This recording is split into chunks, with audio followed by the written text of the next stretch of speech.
Hello everyone, welcome to the English class. I am Neeta, your English teacher from Riddhi Siddhi Central School, and today we are going to do the second part of lesson 2 of 6th grade English grammar. Okay, so and what is the name of the lesson? Relative and interrogative pronoun.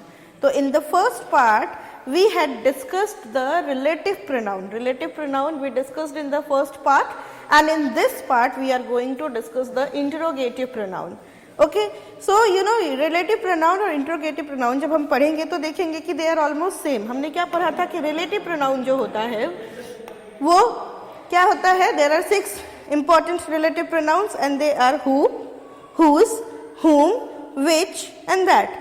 और हम interrogative pronoun में भी देखेंगे कि वही है, who है, whose है, हुम है, विच है, यहाँ पे थोड़ा सा ज्यादा है, वेयर है एंड ऑल. ओके, तो an interrogative pronoun is a pronoun used to ask questions. Interrogative pronoun क्या करता है? क्वेश्चन पूछता है. अगर एक सेंटेंस में ऐसा सेंटेंस है जो हमें जिससे हमें एक क्वेश्चन का बोध होता है, ठीक है, तो उसको कहते हैं इंट्रोगेटिव प्रोनाउन.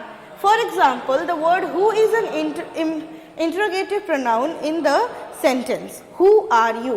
तो ये जो who word है, ये क्या है? Who are you? ये एक sentence है जिसका मतलब क्या होता है? तुम कौन हो? What question we are asking? कि तुम कौन हो? Who are you? And वो कैसे पूछ रहे हैं? By using this word who. Who से हमें वो question जो है वो समझ में आ रहा है. Okay? Like most other pronouns, interrogative pronoun replace noun in the sentences. तो जैसे सारे pronouns जो हैं वो क्या करते हैं? वो replacing word होते हैं और noun को replace करते हैं. वैसे ही interrogative pronoun भी क्या करता है? Noun को replace करता है. जैसे कि who are you? तो I am a teacher. Okay. Who are you? I am a teacher. तो who से क्या आंसर किया हमने? टीचर. तो वो टीचर को रिप्लेस करता है who, तो that is why it is a pronoun. ठीक है, because it is replacing a noun. Okay. Now let's see. Usually an interrogative pronoun is the first word in an interrogative question. तो interrogative question का पहला word होता है interrogative pronoun which always ends with a question mark. और वो हमेशा किस चीज से खत्म होता है? एक question mark से होता है. interrogative sentences में ही interrogative pronoun use होते हैं और वो किस से खत्म होते हैं? question mark से खत्म होते हैं. लेकिन a sentence that is using an interrogative pronoun to ask an indirect question, जब एक सेंटेंस रिपोर्टेड स्पीच में होता है, जब एक क्वेश्चन जो है वो रिपोर्टेड स्पीच में होता है, यानी कि जब वहां पे थर्ड पर्सन इन्वॉल्व्ड है, तो वो जो है that may not and in question mark. तो रिपोर्टेड स्पीच में इंट्रोगेटिव वाले जो सेंटेंसेस होते हैं वो क्वेश्चन मार्क से एंड नहीं होते हैं, और इसीलिए ये भी नहीं होता है. जैसे कि हम एक देखते हैं, I wonder who will come tomorrow. तो यहाँ पे क्या है? the subject is wondering कि who will come tomorrow. Okay, the subject is wondering who will come tomorrow. तो यहाँ पे एक सब्जेक्ट क्वेश्चन है, कौन आएगा कल, वो सोच रहा है, लेकिन ये कैसे खत्म हुआ है? With the full stop, not with the question mark. तो जितने भी इनडायरेक्ट क्वेश्चंस होते हैं, इनडायरेक्ट रिपोर्टेड स्पीच, जो इनडायरेक्ट इंटरोगेटिव रिपोर्टेड स्पीच होते हैं, they all end with a full stop. One more example we will see that she asked us what we wanted for lunch. कि हमको lunch के लिए क्या चाहिए उसने पूछा. ठीक है, तो ये भी क्वेश्चन मार्क से नहीं एंड होके किससे एंड हो रहा है? फुल स्टॉप से एंड हो रहा है. ठीक है. Here we notice that pronoun are similar in the form of relative pronoun. तो मैंने जैसे कि पहले ही कहा था, when I started the lesson part 2, then I told you कि interrogative pronoun में जो words हैं, जो pronouns हैं, they are just the same that we have used in the relative pronouns. जो relative pronouns में use किए हैं वही words जो हैं वो भी interrogative pronoun में भी same ही words हैं. ठीक है ना?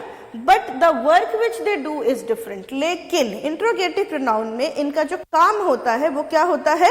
अलग होता है. तो जो काम वो कर रहे हैं वो अलग है। जैसे कि रिलेटिव प्रोनाउन में जो वर्ड होता है हु, चाहे हुम, चाहे विच, उसका काम क्या होता है?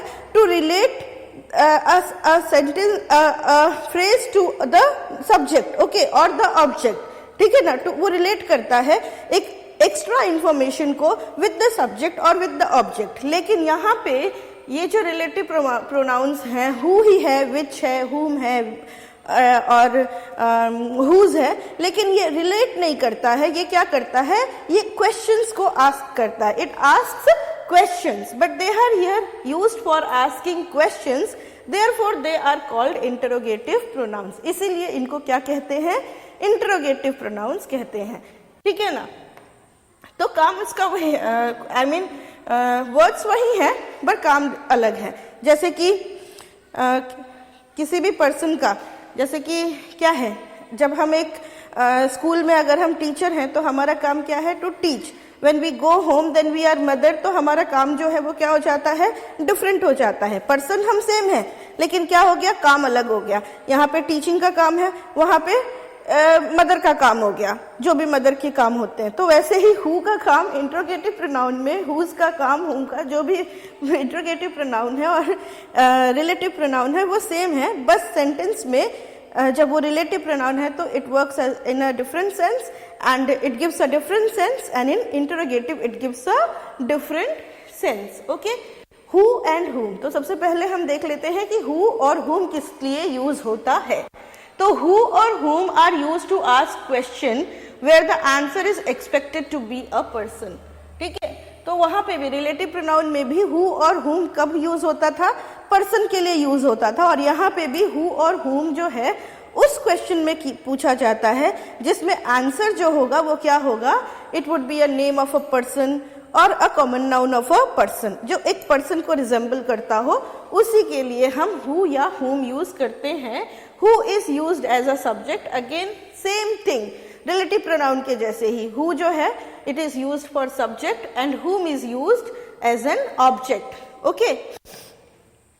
Whose is used to ask question about possessions, तो सेम थिंग, लेकिन यहाँ पे क्या है? काम अलग है। यहाँ पे क्वेश्चन आस्क करना है लेकिन पोजीशन वाले ही, ठीक है? पोजीशन ही वो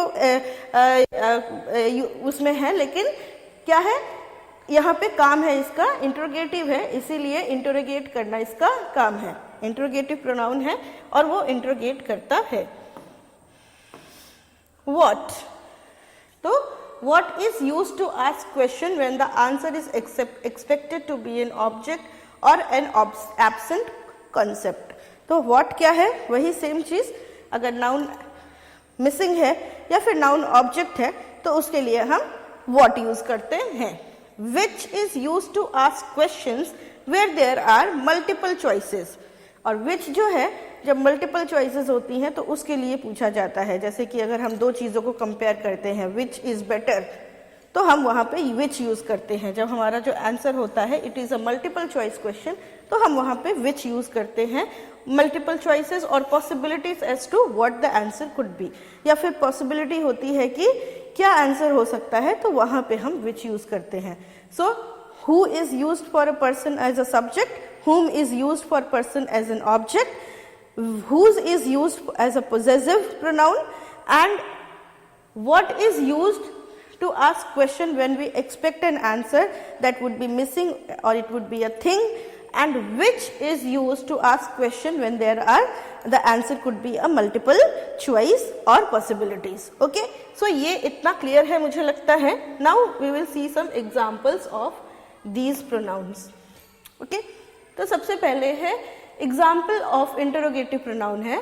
Let us look how we use each of the interrogative pronouns in sentences। who और whom को कैसे यूज करते हैं? सबसे पहले तो who took the towel, तो टॉवल कौन ले सकता है? ऑब्वियसली वन पर्सन, तो हम बोलेंगे कि who took the towel, वहां पे हम who यूज करेंगे। who will win the championship, obviously a team will win, team of person, a team of people, है ना? या फिर a person will win the championship।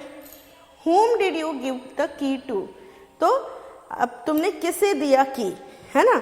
तो यहाँ पे क्या है? you का ऑब्जेक्ट है जिसको की दिया है वो हो सकता है। आंसर जब करेंगे तो वो किसका ऑब्जेक्ट होगा, यू का, यू गिव का ऑब्जेक्ट होगा जिसको हमने दिया है। तो यहाँ पे हमने क्या यूज किया, whom। जब भी ऑब्जेक्ट जो है उसके लिए यूज किया जाता है, जब जैसे सब्जेक्ट जो है वो ये ऑब्जेक्ट ऑफ द वर्ब होता है तो हम वहां पे whom यूज करते हैं, है ना, मैंने बताया था। whom did the police suspect of the crime, तो पुलिस जो है सब्जेक्ट है, सस्पेक्ट जो है वो वर्ब है, एंड whom जो है it will be the subject, क्या कहते हैं, pronoun of the subject, sorry verb, ठीक है ना, सब ऑब्जेक्ट ऑफ द प्रोनाउन। तो whom जो आंसर करेंगे जो भी होगा, जैसे कि whom did the police suspect of the crime, police ने किसको सस्पेक्ट किया है ऑफ द क्राइम, है ना, तो वहां पे जो आंसर होगा जैसे कि रंगा, हाँ, तो रंगा है वो ऑब्जेक्ट ऑफ द सस्पिशन है, ठीक है ना, वो जो सस्पेक्ट कर रहा है पुलिस उसका ऑब्जेक्ट है, इसीलिए वहां पे whom यूज हुआ है। Find more details on the difference and uses of who and whom। तो you can do is you can find more and more differences and details, ठीक है ना, जितना ज्यादा हम वर्कशीट करेंगे उतना ज्यादा हम ग्रामर को समझेंगे। तो कभी भी जब हम एक टॉपिक पढ़ें तो उसके बाद हमें उसके साथ रिलेटेड कुछ वर्कशीट्स कर लेने चाहिए। क्या कर लेना चाहिए, उसको सेंटेंस में यूज करके देख लेना चाहिए कि वो कैसे यूज हो रहा है, तो वो हमारे लिए क्या होगा, वो बहुत ईजी हो जाता है समझने के लिए, ठीक है। नाउ हुज, तो हुज में है क्या, पोजेसिव, है ना, पोजेशन, जो दिखाता है क्या, ओनरशिप, कि कौन किसका ओनर है, मालिक। तो I found this purse, whose is this, किसका है, तो इसका ओनर कौन है पूछने के लिए, अगर किसी चीज के ओनर के बारे में बात कर रहे हैं, ठीक है ना, ओनर के बारे में इंटरोगेट कर रहे हैं, पूछ रहे हैं, तो हम हुज लगाते हैं, okay. There are shoes by the door, excuse me, whose are they, तो there are shoes by the door, door के पास शूज पड़े हुए हैं, उनका ओनर कौन है पूछने के लिए हम क्या करेंगे, हुज का यूज करेंगे, okay. Look at that big house over there, whose is it, तो वो जो बड़ा सा घर है उसका ओनर के बारे में पूछ रहे हैं, तो हम क्या यूज पूछेंगे, हुज इज इट, वो किसका है, हम हुज यूज करेंगे। तो now it is clear, who is used for the subject, okay, and whom is used for the object, and whose is used for the for asking about the possessor of the thing that is mentioned in the question or sentence, okay। next is what, next क्या है, what। तो what क्या बताता है, what tells us about the thing, कोई भी चीज के बारे में या फिर hidden जो होता है, जो नहीं मेंशन्ड है, उस नाउन के बारे में अगर हमें बताना है, पूछना है, तो हम व्हाट यूज करते हैं, जैसे कि व्हाट इज लव, ठीक है, love is a, what is love, love is,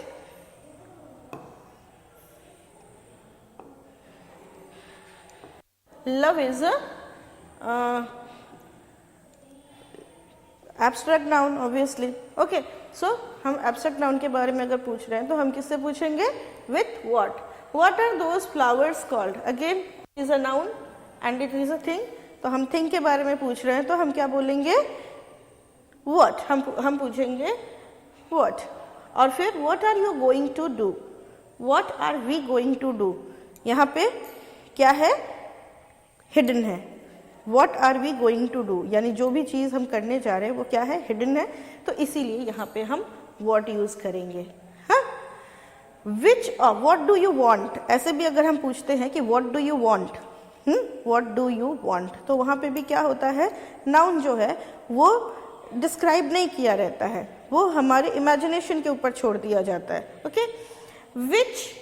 विच किस लिए यूज होता है, अगर हम किसी कहीं पे हमको मल्टीपल चॉइसेस हैं या फिर कहीं पे मल्टीपल पॉसिबिलिटीज हैं, तो हम वहां पे विच यूज करते हैं, जैसे कि विच of these cookies do you want, यानी कि बहुत सारे कुकीज में से कौन से कुकीज चाहिए, दीज कुकीज हैं, बहुत सारे कुकीज हैं, उनमें से तुम्हें कौन सा चाहिए, तो हम बोलेंगे which one you want, which of these cookies you want. She either clean her room और she didn't, which is it, तो या तो उसने रूम को क्लीन किया, एक पॉसिबिलिटी, या फिर नहीं किया, तो क्या इसमें से कौन सी पॉसिबिलिटी जो है वो है, कौन सा हो सकता है सही पॉसिबिलिटी। हाँ, तो यहाँ पे भी क्या होता है, विच यूज होता है, it is use for possibility, it is use for multiple choices. Okay, we can go to the beach और the park which sounds more fun. तो यहाँ पे भी क्या है, दो पॉसिबिलिटीज हैं, दो चॉइसेस हैं, क्या, we can go to the beach और we can go to the park. Now you choose, तो अगर हमें चूज करने के लिए क्वेश्चन पूछना हो तो हम बोलेंगे विच। ओके, तो now you know what is an interrogative pronoun.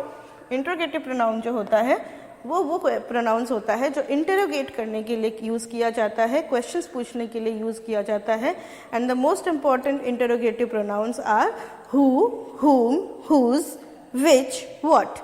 Okay, these are are some of the important interrogative pronouns, and I hope you all have understood the concept well. And in the next video we will try to solve more and more exercises from this chapter and from the other chapters. While we will do in one of the classes we will do the revision of whatever we are learning. Okay, tab tak ke liye bye bye, take care and be good.